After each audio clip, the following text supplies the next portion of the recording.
Hey guys, what's going on? Whew, it's painting day, and for those of you who've ever painted, you know it's like a feeling, right? Like you got to get all your stuff set up. I study my paint spec data sheet, so I figure, okay, this is the reducer for that, the activator for this. What are my ratios going to be?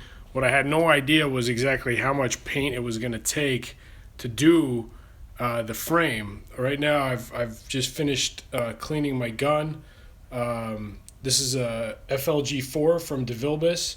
I like it. There is a lot of overspray, which is a common complaint for this gun, but I like the way it shoots. Like the paint looks good after it goes on, if that makes any sense. If you want to know how much I used I had a 3-part system. For the epoxy primer, I used it's all Omni. I'll show you the cans here. So like this is the epoxy primer, 172. This was the top coat, which is the MKT urethane black, and this is the primer filler, which actually I don't think I would use this again. To be honest, I would stick with an Omni version. This Europrime, they recommended it to me, but I didn't like it. And it was white. It was supposed to be black. So I shot my epoxy primer in black, and then I had to shoot my primer filler in white, and then I had to shoot the final top coat in black. In a way, it was good because it helped me see what I was doing. Anyway, let me show you the frame here. So there she is in gloss black, you know. So it really went on super nice. I'm hoping I didn't miss any spots, you know. So it's done. It's just drying right now. What do you think, huh? Looks a lot better than it did when I dragged it here a year ago. So that'll be nice foundation. I'm still seeing spots that I probably could have hit, but I turned this thing over on the rotisserie like 3 or 4 times.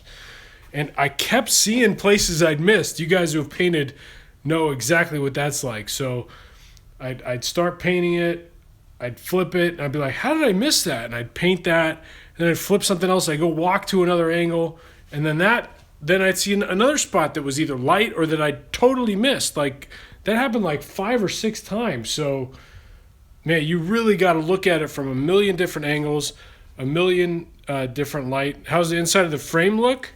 Oh, I can't. Here's the thing. See the way my rotisserie, I've attached it into the frame here. I've got this sacrificial block that used to be holding the front bumper in that was shoved into the frame. And I pulled that out, cut that up, and I've got that in there, so I can't really see inside. I can't see inside my frame until I get this off the rotisserie, which I'm probably going to do now that I've got the frame painted.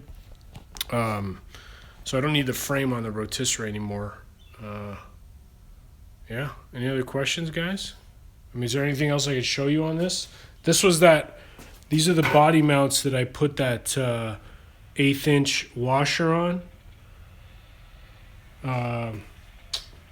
This is the cutout for the accessory drive on the Bronco. On the Bronco. Hello, for the Ford Explorer accessory drive, the cutout for that. What else I didn't really modify anything else. So yeah, looks good. Happy to have it painted.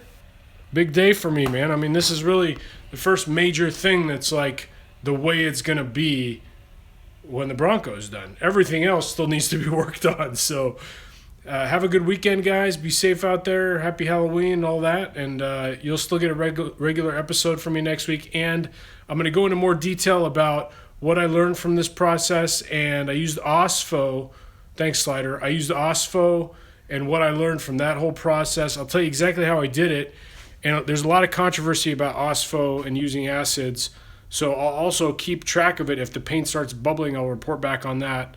Where's the scout? Oh, well, so I didn't want any of the epoxy overspray to go to hit any of my cars.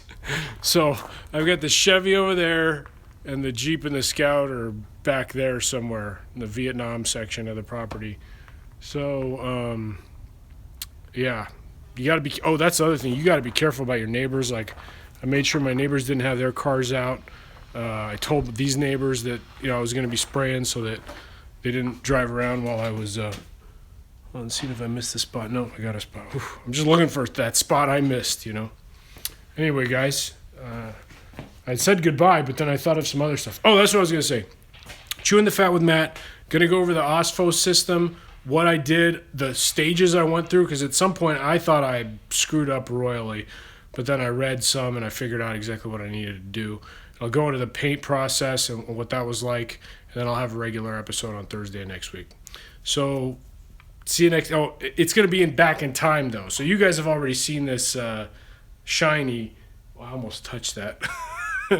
But on the regular episode, you're going to see some of the work I did on it. See you next time. Matt's Garage.